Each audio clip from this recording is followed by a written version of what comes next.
اس تنظیم کے اوپر ہمارے جو پولیس ہیں اس کو ہمارے پولیس والوں کو شہید کرنے کے الزامات ہیں، ہمارے جو علاقائی پولیس فورسز تھی ان کو ٹارچر کرنے کے الزامات ہیں، آگ لگائی گئی، اسی طرح سے املاک کو نقصان پہنچایا گیا۔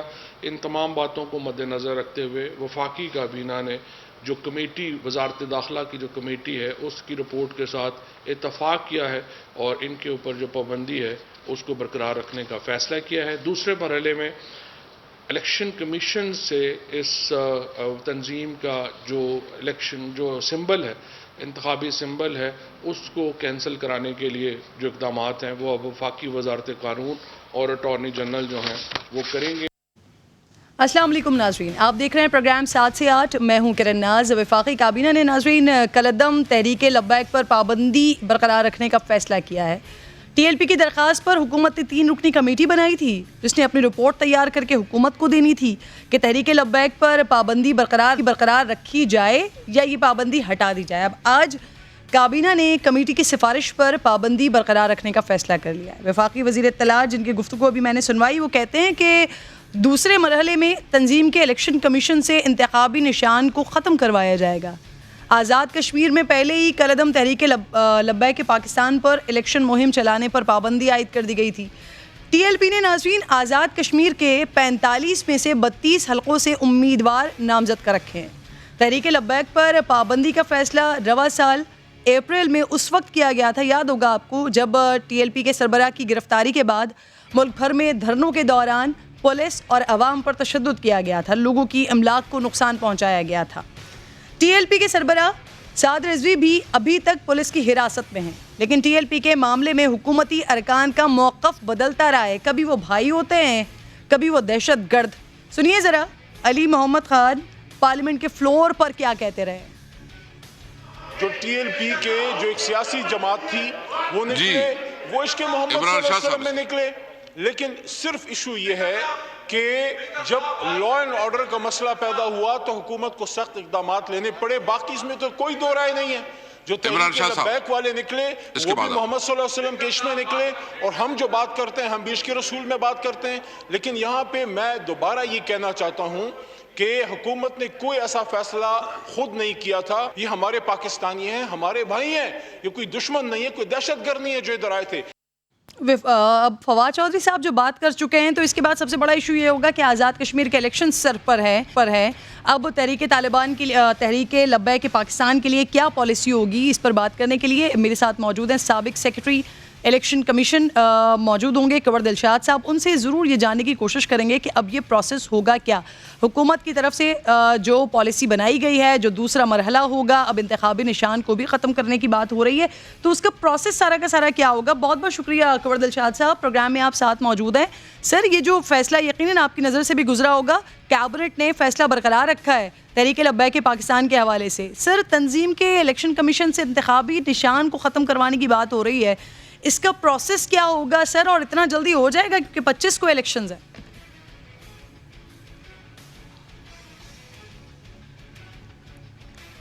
کنور دلشاد صاحب کی طرف میں دوبارہ جاؤں گی، لیکن اس وقت سچویشن جب وفاقی کابینہ نے تحریک لبیک پاکستان پر پابندی کا فیصلہ جو ہے اسے برقرار رکھا ہے، اور ساتھ ساتھ اب جبکہ الیکشنز ہونے جا رہے ہیں آزاد کشمیر میں، اور یہاں پر تحریک لبیک نے اپنے کینڈیڈیٹس نامزد کیے ہیں، اب اگر حکومت یہ فیصلہ کر رہی ہے کہ اس کو بھی ختم کیا جائے گا، پابندی ہے ان کے اوپر، یہ الیکشن میں بھی کانٹیسٹ نہیں کر پائیں گے، تو پھر الیکشن کمیشن کو کتنا تیزی سے کام کرنا ہوگا اور اس کا پروسیس کیا ہوگا، اسی سارے معاملے کو میں ڈسکس کرنا چاہ رہی ہوں۔ پھر ساتھ ساتھ قانونی ماہرین سے بھی اس پر بات کریں گے۔ شیلا رضا صاحبہ بھی میرے ساتھ موجود ہوں گی۔ اس سے پہلے جس ایشو پر میں بات کر رہی تھی تحریک لبیک پاکستان کے حوالے سے، لیکن اس سے پہلے سب سے امپورٹنٹ ہے کہ الیکشن کمیشن کو اس تمام پروسیس میں کیا کرنا پڑے گا، اس بارے میں جان لیں ہم۔ تو کنور دلشاد صاحب جوائن کر چکے ہیں، بہت بہت شکریہ کنور صاحب آپ کا۔ سر، یہ بتائیے گا، آپ کی نظر سے گزرا ہوگا اوبویسلی یہ جو کیبنٹ نے فیصلہ برقرار رکھا ہے تحریک لبیک پاکستان کے حوالے سے، تو اب پروسیس کیا ہوگا؟ انتخابی نشان کو ختم کروانے کی بات کی جا رہی ہے، کیا کیا جائے گا؟ الیکشن کمیشن آف پاکستان جو ہے اس وقت تک کسی سیاسی جماعت کا جو ہے وہ اپنا نشان سمبل جو ہے وہ خارج نہیں کر سکتا، وڈرا نہیں کر سکتا جب تک سپریم کورٹ آف پاکستان کا فیصلہ نہیں آ جاتا۔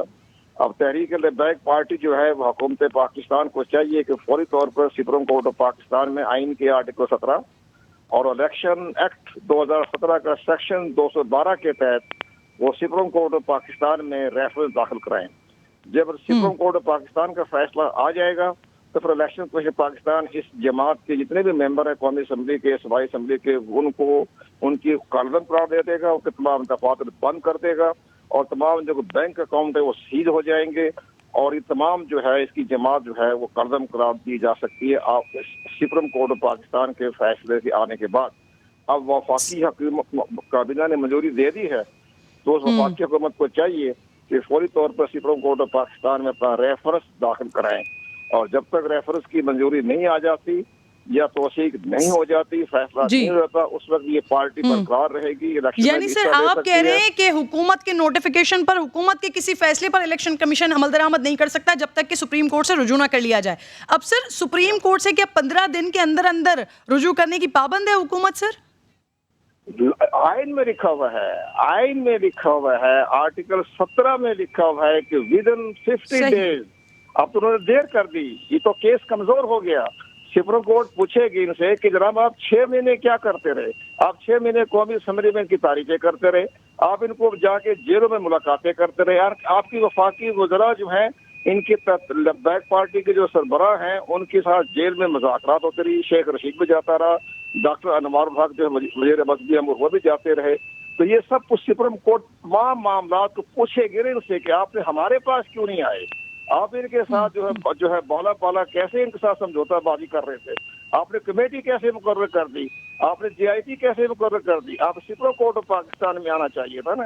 اب حکومت نے فیصلہ کیا یہ جب بات دہشت گرد ہے تو ٹھیک ہے سپریم کورٹ آف پاکستان میں کیس جانا پڑے گا، وہاں فیصلہ ہوگا. صحیح. 212 کا جو الیکشن ایکٹ ہے اس کے مطابق آپ کہہ رہے ہیں کہ یہ حکومت کا نوٹیفیکیشن جب تک سپریم کورٹ سے رجوع نہیں کر لیا جاتا اور ودن 15 ڈیز تب تک کچھ نہیں کر سکتا الیکشن کمیشن، تب تک کچھ نہیں کرے گا الیکشن کمیشن. سر آپ ساتھ ہی موجود رہیے گا، مزید ڈسکس کرنا ہے میں نے آپ سے. پاکستان پیپلز پارٹی کی سینئر رہنما شیلا رضا صاحبہ پروگرام میں ساتھ موجود ہیں. بہت شکریہ شیلا صاحبہ آپ کے وقت کا. ذرا اس پر کمنٹ کر دیجئے، حکومت نے اپنے اس فیصلے کو، تحریک لبیک پاکستان کو کالعدم رکھنے کے اس فیصلے کو برقرار رکھا ہے، کیا ریئیکشن ہے پاکستان پیپلز پارٹی کا اس پر؟ میں یہ سمجھتی ہوں کہ حکومت کو توجہ جو بڑھتے ہوئے ٹی ٹی پی کے سائے ہیں اس کی طرف دینی چاہیے، اور جو اس کا قمر دلشاد صاحب نے قانونی راستہ بتایا ہے یا تو اس کی طرف دیکھیں. لیکن اس وقت جو بہت سنجیدہ صورتحال ہے وہ شمالی وزیرستان میں ایف اے کی یا ایف ایس سی کی لڑکیاں ایگزام دے رہی تھیں، وہاں کے کالج میں بام دھماکہ ہے. اور اس کے علاوہ پشاور میں جو ہے قبرستان کے اندر 200-250 لوگوں نے تدفین کے وقت طالبان کے پرچم لہرائے. اور اس طرح سے بابو سر میں انہوں نے جو ہے اپنی جرگہ لگایا. حکومت ان کے لیے کوئی واضح اعلان نظر نہیں آیا اور ان کے لیے کوئی چیز نہیں کر رہی، لیکن حکومت کی ساری توجہ اپنی اوپوننٹ پہ ہے. اگر ان کو سمجھ ہے کہ ان کے جو طریقہ کار تھا اس کی وجہ سے ایک جماعت نے انتہائی غلط اگر طریقہ اختیار کیا ہے تو ان کو طریقہ پھر وہی لینا چاہیے تھا جو قمر دلشاد صاحب نے کہا. ان کی شیلا صاحبہ کالعدم نہیں کرنا چاہیے تھا آپ کی نظر میں؟ میں یہ نہیں کہہ رہی ہوں. اگر آپ کو کوئی طریقہ حکومت کو کرنا تھا اس کو آپ نے اسمبلی میں لا کے پہلے تماشا بنایا، اس پہ ایک پرائیویٹ ممبر کی طرف سے قرارداد آئی جس کا کوئی نتیجہ نکالے بغیر وہاں سے معاملات پورے کر لیے گئے. تو اس حکومت کا کوئی بھی فعل واضح نہیں ہے اور یہ طریقے جو ہیں وہ صحیح نہیں ہیں ان کے. اگر یہ کالعدم کرنا چاہتے تھے تو پھر جو اسمبلی میں انہوں نے ڈرامہ کیا اس کو صحیح طریقے سے کرتے. تو فیصلہ انہوں نے لینا ہے، رپورٹ ان کے پاس ہے کہ کیا مسائل تھے اور اصل حقائق کیا ہیں، ہمارے پاس نہیں. صحیح. اچھا کنور دلشاد صاحب سر یہ فرما دیجیے گا، جیسے کہ آپ نے پورے قانونی نقطۂ نظر ہی بتا دیا، آرٹیکل بتا دیا اس میں الیکشن کمیشن کا، اب سر آزاد کشمیر میں الیکشن ہونے والے ہیں، اگر اس وقت تک سر الیکشن کمیشن تحریک لبیک کی رجسٹریشن کینسل نہیں کرتی، اس تمام پروسیس سے گزر کر جس کا آپ نے بتایا ہے کہ پہلے سپریم کورٹ سے رجوع کرنا پڑے گا، وہاں سے آرڈر ہوں گے اور پھر اس کے بعد یہ سب کچھ ہوگا، تو سر اس کا مطلب اگر یہ پروسیس مکمل نہیں ہوتا تو تحریک لبیک الیکشن میں حصہ لے سکے گی سر؟ آزاد کشمیر کا جو الیکشن کمیشن ہے وہ بالکل انڈیپینڈنٹ ہے، اس کا پاکستان الیکشن کمیشن سے یا پاکستان کے آئین و قوانین سے کوئی واسطہ نہیں ہے، اس کا فیصلہ جو ہے وہ باقاعدہ آزاد کشمیر کی جو حکومت جو ہے وہ کرنے کی مجاز ہے، لیکن اگر انہوں نے آزاد کشمیر الیکشن کمیشن نے ان کو لبیک پارٹی کو انتخاب میں حصہ لینے کی اجازت کنور دلشاد صاحب کی آواز چلی گئی ہے، کنور دلشاد صاحب کو دوبارہ لائن اپ کیجئے تاکہ یہ بڑی امپورٹنٹ بات کر رہے ہیں، وہ کہہ رہے ہیں کہ یہاں کا اور وہاں کا غالباً نظام مختلف ہے، بڑی آزاد ہے، کنور صاحب پلیز کنٹینیو کیجئے گا، سر وہاں کا نظام الگ ہے، وہاں پر اگر الیکشن کمیشن چاہے تو کینسل کر سکتا ہے سر؟ الیکشن کمیشن پاکستان جو ہے اس وقت جب تک سپریم کورٹ آف پاکستان کا فیصلہ نہیں آ جاتا اس وقت کسی پارٹی کو کالعدم قرار نہیں دے سکتا، اور نہ ہی وہ کس کا سمبل کینسل کر سکتا ہے، اور نہ ہی اس پارٹی کے اب جو ممبر اسمبلی اسمبلی کے ان کو کالعدم قرار دے سکتا ہے۔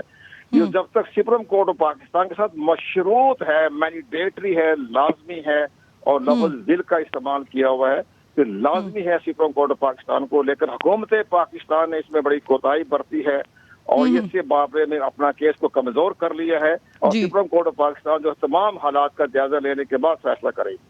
صحیح سر، آزاد کشمیر الیکشن کمیشن کے حوالے سے آپ بات کر رہے تھے، میں چاہ رہی ہوں ذرا اس کو ڈیٹیل میں بتا دیجئے، آپ کہہ رہے ہیں یہاں سے اگر آرڈرز ہو بھی جاتے ہیں تو وہ آزاد ہیں؟ آزاد کشمیر کا الیکشن کمیشن اپنے فیصلے میں بالکل انڈیپینڈنٹ ہے، اس کا حکومت پاکستان سے کوئی واسطہ نہیں ہے، لیکن اگر انہوں نے آزاد کشمیر الیکشن کمیشن نے لبیک پارٹی کے خلاف کوئی ایکشن لیا یا ان کو الیکشن حصہ لینے کی اجازت نہ دی تو پھر لبیک پارٹی جو ہے آزاد کشمیر کی سپریم کورٹ جو ہے اس پہ رجوع کر سکتی ہے، صحیح، بہت بہت شکریہ، کشمیر کی ہائی کورٹ سے کر سکتی ہے، وہ باقاعدہ ان کو باقاعدہ آئینی دروازے کھلے ہوئے ہیں نا ہر ایک کے لیے، صحیح اسی لحاظ سے وہ جا سکتی ہے، آزاد کشمیر کی جو ہے ہائی کورٹ بھی ہے، سپریم کورٹ بھی ہے، تو وہ وہاں جا کے وہ اپنے فیصلے لینے میں آزاد ہے۔ بالکل ٹھیک ہے سر، سمجھ آ گئی آپ کی بات۔ کنور دلشاد صاحب بہت بہت شکریہ، آپ ساتھ موجود ہے، شیلا رضا صاحبہ آپ پروگرام میں میرے ساتھ ہی، میں ذرا ناظرین کو اگلا ٹاپک بتا دوں پھر آتی ہوں دوبارہ آپ کی جانب۔ تو ناظرین، مختصر کابینہ رکھنے کے دعوے اور وعدے کرنے والی تبدیلی سرکار نے آج ایک بار پھر وفاقی کابینہ میں توسیع کر دی ہے۔ عرصہ دراز سے حکومتی فیصلوں پر تنقید کرنے والے مونس الہی کو اب وفاقی وزیر بنا دیا گیا اور انہیں جگہ دی گئی ہے فیصل واجہ کی، ان کے پاس آبی وسائل کا قلمدان ان کے پاس آ گیا ہے۔ اب گزشتہ روز سما نے خبر دی تھی کہ کابینہ میں بڑی تبدیلیاں متوقع ہیں، سینٹ الیکشن، اعتماد کے ووٹ کا معاملہ، وفاقی بجٹ، اتحادیوں نے توقع سے زیادہ حکومت کا ساتھ دیا ہے، ذرا ایسا بتا رہے ہیں، اور اسی لیے اب قاف league, M Q M Pakistan اور بلوچستان عوامی پارٹی کو وزارتوں سے نوازنے کا فیصلہ کیا گیا ہے۔ حالانکہ سیم یہی شک اور یہی بات جب اپریل میں مارچ میں تبدیلیاں ہو رہی تھی اس وقت بھی یہی بات کی گئی تھی۔ مونس الہی کی کابینہ میں شمولیت بھی اسی سلسلے کی کڑی ہے۔ مونس الہی کو وزیر بنانا قاف لیگ کا بڑا دیرینہ، بڑا پرانا مطالبہ ہے، لیکن پی ٹی آئی سرکار نے خاطر خواہ گرم جوشی نہیں دکھائی ہے، قاف لیگ کو نظر انداز کیے جانے کا شکوہ رہا ہے، وزیر اعظم سے نہ ملنے کا رنج بھی، لیکن شاید اب گزشتہ ایک ہفتے کے دوران 2 مرتبہ وزیر اعظم نے مونس الہی سے پے در پے ملاقاتیں کر کے اس تاثر کو کسی حد تک کم ضرور کیا ہے۔ تبدیلی سرکار نے ایک جگہ تبدیلی کا وعدہ بھرپور نبھایا اور وہ ہے کیبنٹ میں مسلسل تبدیلی۔ 3 سال ہونے کو ہیں، لیکن ہر ایوریج اگر آپ لگا لیں تو 3 مہینے اور 6 مہینے پر متواتر تبدیلیاں ہوتی ہیں، اکھاڑ پچھاڑ ہوتی ہے۔ وزارت خزانہ کے علاوہ تقریباً تمام ہی وزارتیں مسلسل تبدیل ہو رہی ہیں۔ 5واں وزیر خزانہ ہو یا 3را وزیر اطلاعات، وہ وزارتیں جو حکومت کی سمت کا تعین کرتی ہیں کی وزارتیں، وہاں کوئی بھی زیادہ دن ٹک نہیں پاتا۔ اب کی بار تبدیلی کی رفتار کچھ زیادہ ہی تیز ہے۔ 17 اپریل کے بعد اب پھر بڑے پیمانے پر تبدیلیاں متوقع ہیں۔ مزید کیا ہونے جا رہا ہے؟ عید کے بعد ایسا سننے میں آ رہا ہے کہ مزید تبدیلیاں ہونے جا رہی ہیں، لیکن کچھ ایسی خبریں بھی گردش کر رہی ہیں کہ کیبنٹ کے اندر کچھ اختلافات بھی ہیں جن کی بنیاد پر یہ سارے فیصلے کیے جا رہے ہیں۔ نعیم اشرف بٹ میرے ساتھ موجود ہیں، پہلے ذرا ان سے اندر کی خبر لے لیتے ہیں۔ نعیم اشرف بٹ، یہ باتیں ہی ہو رہی ہیں یا واقعی ایسا ہے کیبنٹ کے اندر کچھ اختلافات ہیں جن کی موجودگی کی بنا پر یہ فیصلے لیے جا رہے ہیں؟ اسد عمر صاحب کا نام بھی آ رہا ہے، پھر اس کے بعد علی زیدی صاحب کا نام بھی آ رہا ہے، اس میں صداقت ہے؟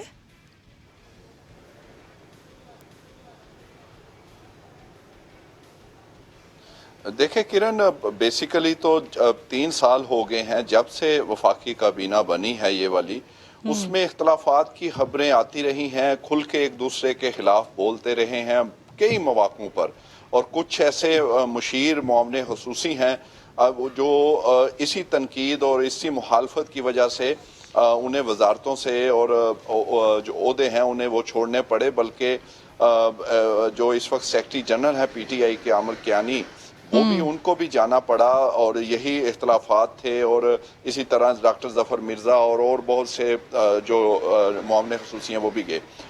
اس لیے ان کی مخالفت ایک دوسرے کے ساتھ، ایون اسد عمر جو ہیں انہیں بھی وزارت سے ہٹایا گیا اور پھر دوبارہ وہ آئے اور وہ ناراض بھی ہو گئے۔ اس لیے یہ چیز تو بڑی پہلے دن سے ان کے ساتھ چل رہی ہے جیسے کابینہ ہے، اور یہ چلتی رہے گی، لگ ایسے ہی رہا ہے۔ اور کئی مواقعوں پہ فواد چودھری، فیصل وارڈا، ان سب نے جو ہے وہ کئی وزراء اور دوسرے وزراء اچھا نعیم، 3 سال میں بیٹنگ آرڈر نہیں سنبھل پا رہا، آ رہی ہے، اب مجھے بتائیں، سب سے بڑی اہم بات جو میں آپ پلیز اس سے ساتھ ہی کنٹینیو کر لیجئے گا۔ مونس الہی کے حوالے سے میں بات کرنے جا رہی ہوں، ان کے حوالے سے پوچھنا چاہ رہی ہوں، تو بڑے سخت ناقد رہے ہیں، بڑی سخت انہوں نے تنقیدیں کی ہیں۔ خان صاحب کیسے راضی ہو گیا انہیں وزارت دینے کے لیے؟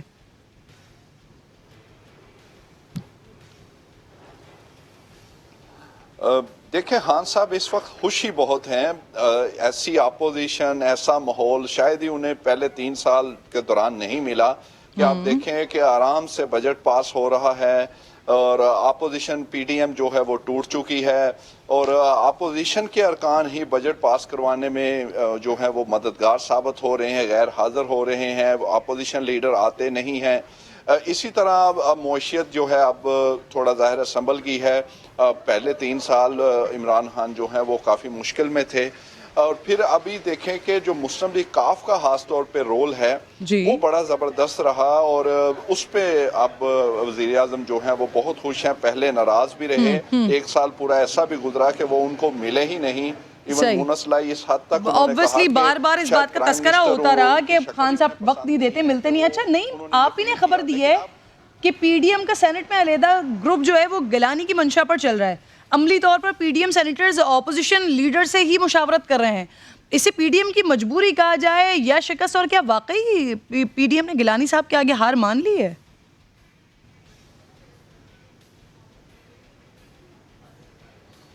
جی عملی طور پہ لگ تو یہی رہا ہے، اور آپ دیکھیں کہ یہی وہ سیٹ تھی اپوزیشن لیڈر کی کہ جس کی وجہ سے 2 بڑی جماعتیں پیپلز پارٹی اور اے این پی کو شوکاز تک کر دیا گیا، حالانکہ اتحاد میں ایسے شوکاز نوٹسز نہیں ہوتے، وہ ہو گئے، پھر وہ دونوں جماعتیں ظاہر ہے ان کا غصہ بنتا تھا، انہوں نے پی ڈی ایم اتحاد چھوڑ دیا۔ اس کے باوجود اسی عہدے کے لیے جس کے لیے جو مسلم لیگ نون، مولانا فضل الرحمان، دیگر جماعتیں جو ہیں انہوں نے ناراض کیا پیپلز پارٹی اور اے این پی کو، اب وہی ساری جماعتیں پی ڈی ایم کی اس وقت جو ہیں وہ پیپلز پارٹی کے وہی یوسف رضا گیلانی کے جو ہیں وہ اپوزیشن لیڈر سینٹ میں ان کے پیچھے ہیں، ان کی قیادت میں وہ ان کو فالو کر رہے ہیں۔ واک آؤٹ جب گیلانی صاحب کہتے ہیں سینٹ میں ہوتا ہے، بلوں پر ہر بات پر مشاورت کی جاتی ہے، ایون جو پی ڈی ایم کے پارلیمانی لیڈر ہیں مسلم لیگ نون کے اعظم نذیر تارڑ، وہ بھی گیلانی صاحب سے چھوٹی بات جو ہے وہ ڈسکس کرتے ہیں، ان کے مشورے پر چلتے ہیں، جو وہ کہتے ہیں وہی ہوتا ہے، اور وہ فوراً مانتے ہیں۔ بہت بہت شکریہ۔ نہیں اہم خبریں آپ دے رہے تھے شیلا رضا صاحبہ، جو مونس الہی والی خبر ہے ان کو وزارت دے دی گئی ہے، اب پرویز الہی صاحب سے زرداری صاحب کی ملاقات ہوئی تھی، وہ بھی بے اثر نظر آ رہی ہے، پھر حکومت اور قاف لیگ کی دوریاں تو مٹ گئی ہیں، مونس الہی صاحب کو وزارت مل گئی ہے، قاف لیگ بزدار سرکار کو یعنی کہ بھرپور سپورٹ کر رہی ہے، تو پھر آپ لوگ پنجاب میں کس بنیاد پر عدم اعتماد کی بات کرتے ہیں شیلا صاحبہ؟ اچھا بات یہ ہے کہ یہ جو ہے پی ایم ایل کیو سے جو ان کی حکومت کی دوستی ہے یہ اسی طرح کی ہے کہ وزیر اعظم صاحب جاتے ہیں اور بڑے چودھری صاحب سے کہتے ہیں کہ مجھے آپ جو ہیں پرویز الہی کی طرح سمجھے، اور پھر جو ہے وہ پھر بعد میں پتہ چلتا ہے کہ وہ بات نہیں بنی، پھر سینٹ کے الیکشن میں ہمیں بڑے مسائل نظر آتے ہیں، پھر پی ٹی آئی اور پی ایم ایل این کے درمیان ساز باز ہوتی ہے، اس کے باوجود کہ ڈسکا میں دونوں کا ایک کارکن جو ہے وہ ایک دوسرے کے ہاتھوں شہید ہو جاتا ہے یا مار دیا جاتا ہے، اور دونوں کے ہاں جو ہے وہ باغی گروپ موجود ہے. ایک کے ہاں خرم لغاری کی شکل میں موجود تھا پنجاب میں, اور پی ایم ایل این کا تو گروپ جو ہے وہ مل رہا تھا بار بار جا کے بوزدار صاحب سے, اور پی ایم ایل این نے ان کے سروں پہ چھوٹے چھوٹے لوٹے رکھے تھے جب وہ اسمبلی میں آئے تھے, اور بخاری صاحب جو ہیں انہوں نے ان کو بیچارے کو چھڑایا تھا. تو یہ صورتحال دونوں کی تھی, دونوں کو معلوم تھا کہ کیا ہو سکتا ہے. دونوں نے جو ہے وہ جو شیئر ان کا بنتا ہے, لیکن بغاوت ہو سکتی تھی تو انہوں نے ووٹنگ کرائے بغیر باہر و باہر معاملہ طے کیا, اور پہلے مرحلے میں انہوں نے کمال علی آغا کو سینیٹر شپ دی جو کہ بنتی نہیں تھی, اور یہاں سے ایک بہتری کا آغاز ہوا, اور اس طرح سے یہ بہتری ہو گئی. جہاں تک بات ہے میں یہ ضرور کہوں گی کہ ٹھیک ہے پی ٹی ایم ایک جدوجہد کے لیے تھی اسمبلی سے باہر اور اسمبلی کے اندر, لیکن ہم نے بھی leader of the opposition assembly میں شہباز شریف صاحب ہی کو مانا, اور ان کو اپنے سارے ایم این اے حوالے کر دیے. ہم نے سارے ایم این اے حوالے کر دیے ان کے, ہمارا ایک ایک ایم این اے تھا وہاں پر, لیکن انہی کے لوگ 14 شیلا صاحبہ جس بہتری کی آپ بات کر رہی ہیں اس بہتری کا تو آپ لوگوں نے بھی اس میں کردار ادا کیا تھا نا. زرداری صاحب کی جو ملاقات ہوئی تھی پرویز الہی سے, اس میں انہوں نے شکریہ ادا کیا تھا کہ بغیر کسی معاملات کے معاملات ٹل گئے تھے, طے ہو گئے تھے. سینٹ والا معاملہ پنجاب میں اپنا کینڈیڈیٹ بٹھا دیا تھا آپ نے. یہ جس طرح سے نون لیگ اور پی ٹی آئی میں دوستی ہوئی تو اس کے بعد کوئی ہماری جگہ نہیں بنتی تھی کہ ہم مزاحمت میں اپنا کوئی اٹھاتے اور ہمارا وہ کام ہوتا ہے. انہوں نے اس کام کو ٹھپ کیا, اور شکریہ انہوں نے اپنی مرضی سے ادا کیا, ہمارا کوئی کردار نہیں تھا. صحیح ہے, بہت بہت شکریہ آپ کا. شکریہ آپ کا, آپ ساتھ موجود تھی شیلا رضا صاحبہ. یعنی کہ مسلم لیگ نون کے کندھوں پر ہی بندوق رکھ کر آپ لوگ یہ سوچ رہے تھے کہ وہاں پر کامیابی حاصل ہو سکتی ہے, لیکن اب ساری چیزیں بڑی کلیئر ہو کر سامنے آ گئی ہیں. آگے بڑھی ہوں ناظرین, کیا اہم قومی شخصیات کے ساتھ ملالہ یوسفزئی کی تصویر شائع کرنے پر پنجاب بک بورڈ نے پہلی جماعت کی کتاب کا اسٹاک ضبط کر لیا ہے؟ یہ سوال میں اس لیے اٹھا رہی ہوں اور یہ سوال اس لیے اٹھایا جا رہا ہے کیونکہ گزشتہ کئی دنوں سے پنجاب کی ایک ٹیکسٹ بک صفحہ نمبر 33 دکھا رہی ہوں آپ کو, سوشل میڈیا پر یہ بڑی وائرل ہو رہی ہے, جس میں قائد اعظم رحمۃ اللہ علیہ, علامہ اقبال رحمۃ اللہ علیہ, سر سید احمد خان, لیاقت علی خان, بیگم رانا لیاقت علی, میجر عزیز بھٹی شہید اور ایدھی صاحب کی تصاویر کے ساتھ ایک اور تصویر ملالہ یوسفزئی کی تصویر بھی شائع ہوئی ہے, جس پر کچھ حلقوں نے شدید تنقید کیا. اور اب یہ اطلاعات ہیں کہ کتاب کا اسٹاک ہی مارکیٹ سے اٹھا لیا گیا ہے. پنجاب کی درسی کتب کے حوالے سے یہ کوئی پہلا تنازع تو نہیں ہے. گزشتہ سال بھی کچھ نامناسب, غیر مصدقہ, پاکستان اور اسلام مخالف کانٹینٹ کی وجہ سے پنجاب ٹیکسٹ بک بورڈ نے 31 پبلشرز کی 100 سے زائد کتابوں پر پابندی عائد کی تھی, اور ان 100 میں سے سب سے زیادہ کتابیں آپ جانتے ہیں کس پبلشر کی؟ آکسفورڈ یونیورسٹی پریس کی تھی. اور اب یہ کتاب بھی آکسفورڈ یونیورسٹی پریس کی ہی شائع کردہ ہے. اس سے پہلے آکسفورڈ کی کتابوں میں پاکستان کا نقشہ تک غلط شائع کیا گیا تھا. نہ صرف کشمیر بلکہ گلگت بلتستان کو بھی بھارت کا حصہ دکھا دیا گیا تھا. اس بار کیا واقعی یہ جو شوشہ اٹھا ہے یہ ملالہ کی تصویر پر تنقید ہو رہی ہے, یا پھر ایک معاملہ کچھ اور ہے کہ جس کی وجہ سے سارا کے سارا اسٹاک اٹھا لیا گیا ہے؟ ترجمان پنجاب حکومت مسرت چیمہ صاحبہ میرے ساتھ موجود ہیں پروگرام میں. شکر گزار ہوں مسرت آپ کی. یہ بتائیے یہ کتابیں کیوں ضبط کی جا رہی ہیں؟ کہا جا رہا ہے کہ آکسفورڈ یونیورسٹی پریس نے این او سی جاری نہ کرنے کے باوجود کتاب شائع کی ہے, اسی وجہ سے یہ اسٹاک اٹھا لیا گیا ہے. یہ درست ہے تاثر, یہ بات درست ہے؟ بسم اللہ الرحمن الرحیم. بہت شکریہ کرن. آئی ایم تھینکفل کہ آپ ہمیشہ ایسے ایشوز کو ہائی لائٹ کرتی ہیں جن کا عوام تک جانا ضروری ہے. یو آر رائٹ کہ جو سوشل میڈیا کے اوپر آپ نے دیکھا وہ بالکل ٹھیک ہے, لیکن اس میں جو اچھی بات ہے, جو خوشائند بات ہے وہ یہ ہے کہ بر وقت ایکشن ہم نے لیا. یہ ہم نے پہلے ان کو این او سی نہیں دیا تھا, اور یہ یاد رکھیں پوری پنجاب کی اور پاکستان کی عوام کہ پاکستان کے اندر کوئی بھی بک این او سی کے بغیر کوئی پبلشر بھی اس کو ایشو نہیں کر سکتا. اور ایک میں اور امپورٹنٹ چیز ہے جو میں شیئر کرنا چاہتی ہوں, جو section 10 of P C T B act جو 2015 میں بنا تھا, اس کے تحت جو ایسا کرے گا اس کو 2 سال کی امپریزنمنٹ اور پھر 5 سال تک اس کے اوپر ایون